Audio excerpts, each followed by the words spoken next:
El judaísmo me ayudó muchísimo. El Dios me ayudó muchísimo, ¿sabes? Es Dios. Yo hablé con Él y Él me respondió. Lo sentí tantas veces, abrazándome, envolviéndome, como un padre que no me dejó caer. Yo estuve 505 días como prisionero, sin saber si volvería a ver el sol libre otra vez, sin saber si mi madre me abrazaría de nuevo. Yo soy Omer Shem Tov.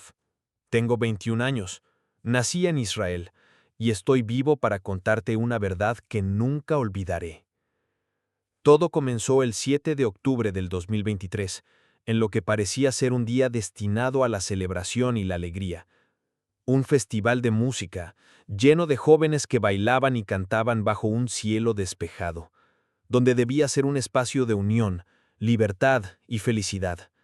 Nadie podía imaginar que esa fecha terminaría convirtiéndose en un día de oscuridad y dolor, porque terminó convirtiéndose en el infierno más cruel que alguien pueda imaginar. Bailábamos, cantábamos, la vida parecía hermosa, hasta que el ruido de los disparos rompió la música, y el caos se apoderó de todo. Gritos, explosiones, cuerpos cayendo a mi alrededor. Lo que parecía un sueño se transformó en la peor pesadilla. Hombres armados de Hamás irrumpieron sin piedad. Nos cazaban como si no fuéramos seres humanos, y en ese momento la vida que conocía desapareció. Sentí el frío del cañón de un arma en mi espalda, el miedo de perderlo todo. Fue así como comenzó mi cautiverio. 505 días bajo el yugo de Hamás. Durante esos primeros segundos, lo único que podía preguntarme era, ¿por qué yo? ¿Qué hice para estar aquí? Pero pronto entendí que esa pregunta no importaba. Lo importante era resistir, aguantar, sobrevivir. Mi fe en Dios fue lo único que me mantuvo en pie cuando todo lo demás se derrumbaba. Cuando me llevaron, no entendía si seguiría vivo al siguiente minuto. Nos empujaban con golpes, gritos y amenazas. El aire olía a polvo, sangre y miedo. Yo solo tenía 21 años y sentía que mi juventud se me escapaba en segundos. Nos subieron a un vehículo, apretados como animales, con las manos atadas y los ojos cubiertos. Cada bache en el camino era un recordatorio de que estábamos siendo arrancados de nuestra vida, llevados hacia un destino del que nadie regresaba. En mi mente solo estaba mi madre. Pensaba, ¿sabrán que estoy vivo? ¿Me estarán buscando? Me mordí los labios para no llorar, porque si ellos veían mis lágrimas, se sentirían más fuertes, y yo no podía darles esa satisfacción. El miedo era un monstruo que me respiraba en la nuca, pero dentro de mí había algo más grande, una voz que me decía, resiste, Omer, aún no termina tu historia. La llegada a Gaza fue como entrar a otro mundo. Allí los rostros no tenían compasión, solo odio. La gente aplaudía al vernos prisioneros. Para ellos éramos trofeos, una victoria manchada con dolor humano. En ese instante comprendí que el sufrimiento apenas comenzaba. Esa noche, encerrado en un cuarto oscuro, escuchaba los lamentos de otros rehenes. El hambre empezó a ser un enemigo silencioso.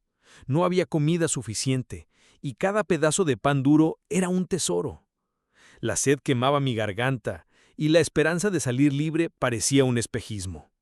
Pero en medio de la oscuridad, cerré los ojos y recé. Le hablé a Dios con todo mi corazón y encontré en Él la única luz capaz de atravesar esas paredes. El tiempo en cautiverio comenzó a perder su sentido. No había relojes, no había días ni noches claras, solo un encierro eterno. Los guardias entraban y salían, a veces con golpes, a veces con gritos.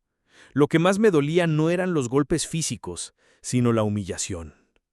Ellos querían quebrarnos por dentro, hacernos sentir que no valíamos nada. Pero yo me repetía a mí mismo, Omer, tu vida tiene valor, no importa lo que ellos digan. Los primeros días fueron los más brutales. Nos daban tan poca comida que aprendí a contar las migajas como si fueran monedas de oro. A veces era un pedazo de pan, otras un sorbo de agua turbia. Y aún así, Cuando veía que un compañero tenía menos que yo, compartía lo poco que tenía. Porque entendí que si nos perdíamos como humanos, entonces sí habrían ganado. Una de las cosas que más me marcó fue el llanto de una joven rehén que estaba cerca de mí. Ella tenía una herida grave y necesitaba atención médica. Cuando finalmente la llevaron a una cirugía improvisada, volvió peor de lo que se fue. Con el paso de los días, el dolor físico se volvió rutina, pero lo más difícil era la batalla en mi mente. El silencio de la celda era ensurdecedor, y cada vez que cerraba los ojos me invadía la misma pregunta: ¿volveré a ver a mi familia? Esa duda era un veneno lento que intentaba apagar mi fe. Pero yo me aferraba, con todas mis fuerzas, a la idea de que Dios no me había abandonado. Había momentos en que los guardias se reían de nosotros, celebraban nuestra desesperación como si fuera un espectáculo. Recuerdo una tarde en que entraron con comida solo para comer frente a nosotros y después tirarla al suelo. Esa crueldad no era solo física, era un ataque al alma. Y ahí, en medio de la rabia y la impotencia, cerré los ojos y dije: Señor, no permitas que mi corazón se llene de odio. Porque entendí que, si dejaba que el odio me consumiera, ellos también me vencerían. A veces, entre los rehenes, nos dábamos fuerzas unos a otros con pocas palabras. Bastaba un «aguanta» susurrado para mantener viva la esperanza. La fe judía nos unía, y en esas oraciones compartidas encontrábamos un consuelo que ni las cadenas podían apagar. Yo aprendí que la fe no es un sentimiento bonito, es un ancla cuando todo lo demás se hunde. En medio del encierro descubrí algo poderoso. La verdadera libertad comienza dentro de ti. Aunque mi cuerpo estaba atado, mi mente podía viajar. Me imaginaba caminando por las calles de mi pueblo, abrazando a mi madre, respirando el aire libre. Esas imágenes eran mi resistencia silenciosa, mi manera de decir: aún no me han vencido.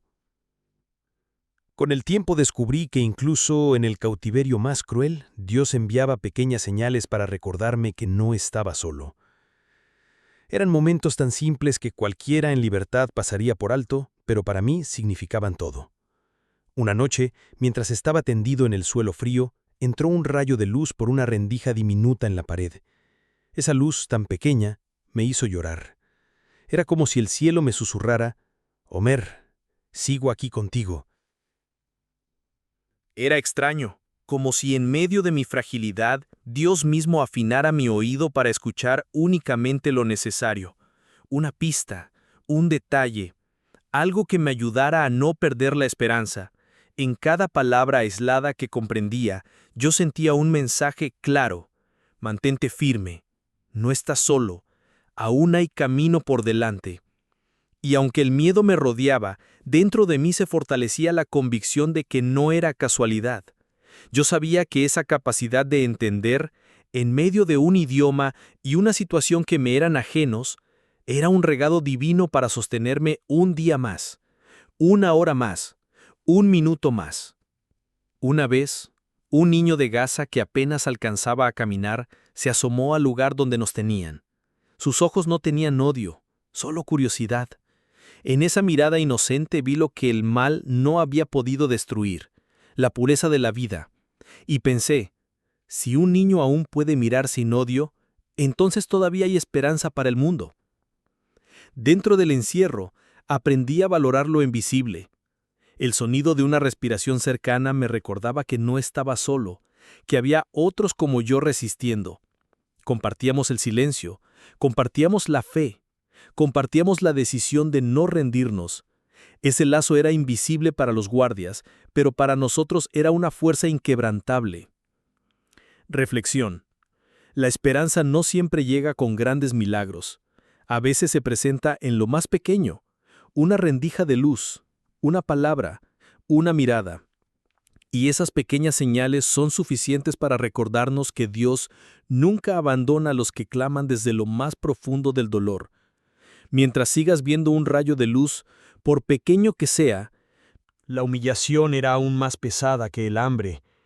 Había días en que los guardias nos obligaban a pedir comida como mendigos, disfrutando de nuestra desesperación. Sus risas eran un látigo invisible, pero yo no dejaba que entraran en mi corazón. Me repetía una y otra vez, Homer, no eres lo que ellos dicen. Al principio era solo su voz, pero poco a poco, uno a uno, comenzamos a unirnos. En la oscuridad de aquel lugar, nuestras voces formaban un poro invisible, un clamor que desafiaba las cadenas y las paredes. Era como si la palabra de Dios atravesara los muros y nos recordara que no estábamos solos. En ese instante, entendí que la verdadera libertad estaba en nuestro espíritu, no en las rejas que nos aprisionaban. La fe se convirtió en una chispa colectiva, un fuego que mantenía encendido el espíritu en medio de tanta oscuridad. Yo aprendí que la fuerza de un hombre no se mide solo en su capacidad de soportar el dolor, sino en su habilidad de levantar a otros aun cuando él mismo está cayendo. Compartir un suspiro de fe, un susurro de esperanza, era como entregar un pedazo de vida. Pero, aún así, la mente es un campo de batalla mucho más difícil. Había días en que la esperanza llenaba mi corazón, pero había días que la desesperanza me golpeaba como un martillo. Pensaba, ¿y si nunca salgo de aquí? ¿Y si este lugar se convierte en mi tumba? Esos pensamientos eran más peligrosos que el hambre o los golpes, porque buscaban arrancarme la fe desde dentro. Para no perderme en la locura, inventé rutinas dentro de la celda. Contaba las grietas en la pared una y otra vez, como si fueran un calendario secreto. Repetía mentalmente canciones que escuchaba en mi infancia e imaginaba que aún estaba en casa. A veces me obligaba a recordar con detalle el rostro de mi madre, la voz de mi padre, el calor de los abrazos de mis amigos. Hubo un día en que un guardia me escupió al rostro y me dijo, «Tu Dios no está aquí». Yo sentí un fuego dentro, no de odio, sino de certeza, porque aunque sus palabras buscaban quebrarme, lo que realmente hicieron fue recordarme cuánto necesitaba aferrarme aún más a mi fe. En silencio respondí, «Sí está aquí, contigo o sin ti, Dios sigue conmigo». La fe se volvió mi armadura invisible. Cuando venían pensamientos oscuros, los enfrentaba con oraciones.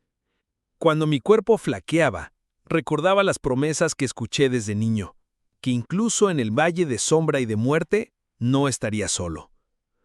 Esa verdad me hacía fuerte, incluso cuando físicamente estaba más débil que nunca.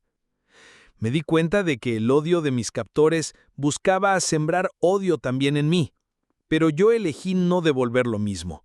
Decidí no permitir que mi corazón se llenara de rencor porque entendí que esa era la única manera de salir verdaderamente libre. Si salía vivo pero lleno de odio, seguiría siendo prisionero. Si salía con fe y sin rencor, entonces sería más libre que ellos mismos. Pero el tiempo cobra, a veces. Mi cuerpo ya no respondía, mi mente se agotaba y sentía que ya no podía más. Pero justo en esos instantes aparecían señales que solo puedo llamar milagros. Eran pequeños, pero para mí significaban la diferencia entre seguir o caer. Recuerdo una noche en que el hambre me hacía temblar. Pensé que no aguantaría hasta la mañana.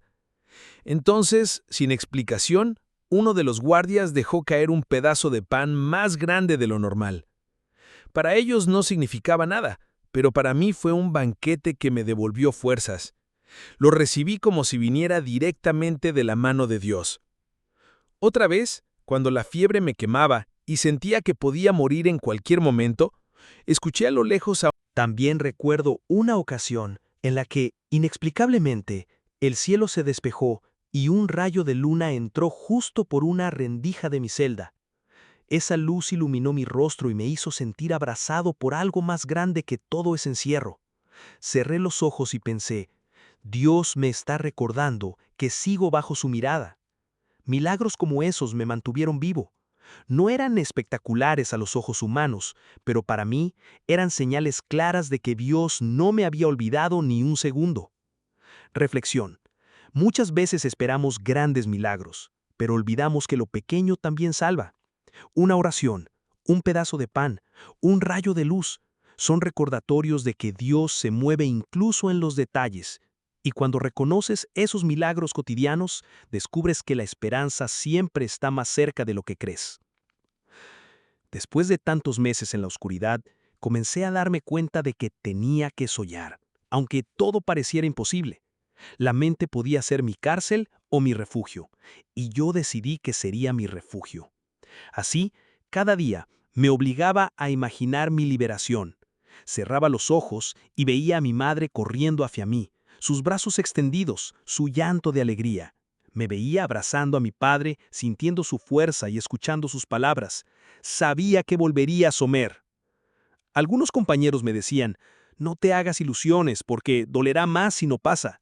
Pero yo les respondía, prefiero vivir con la ilusión de la libertad que morir cada día en esta celda. Visualizar mi regreso era mi manera de mantenerme vivo. No sabía cuándo llegaría ese día, pero en mi corazón ya lo estaba celebrando. Incluso inventé detalles de mi futuro. Me imaginaba sentado en la mesa de mi casa, probando la comida que tanto extrañaba.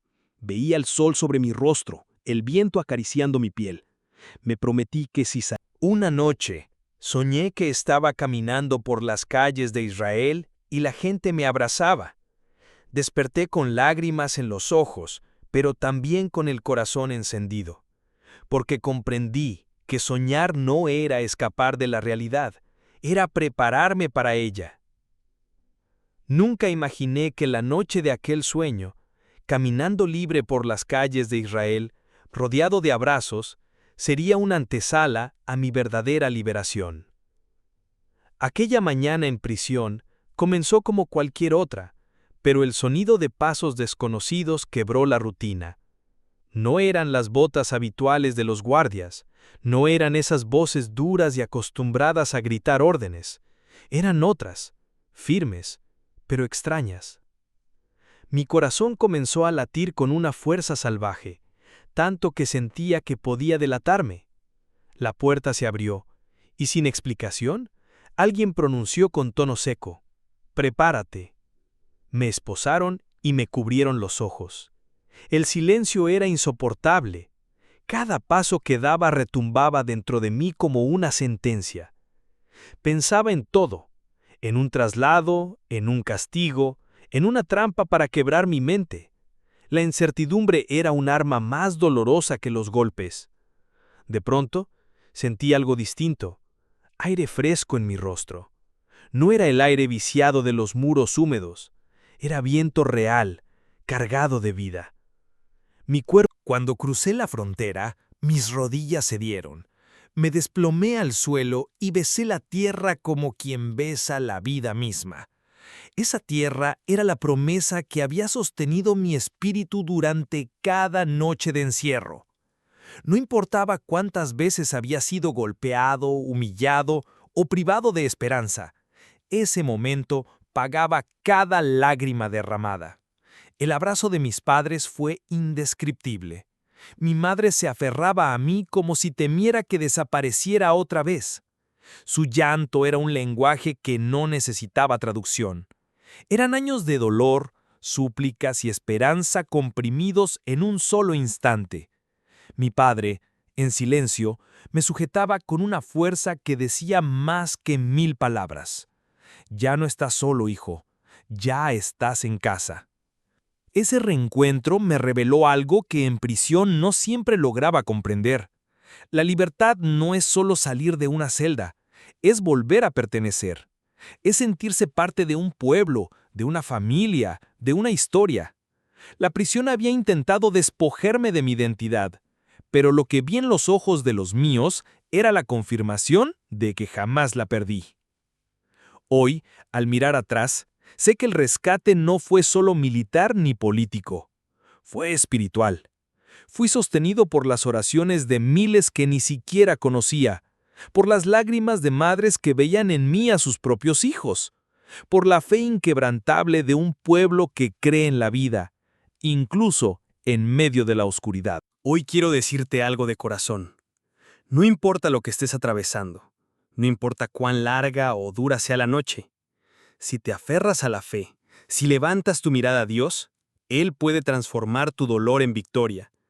Yo soy testigo de que su poder es real. Lo que parecía mi final se convirtió en un nuevo comienzo. Por eso te invito a que no sueltes tu fe. Cree, confía, espera, porque en el momento menos pensado, esa pequeña chispa en tu corazón se encenderá, y verás cómo el poder de Dios cambia tu historia para siempre.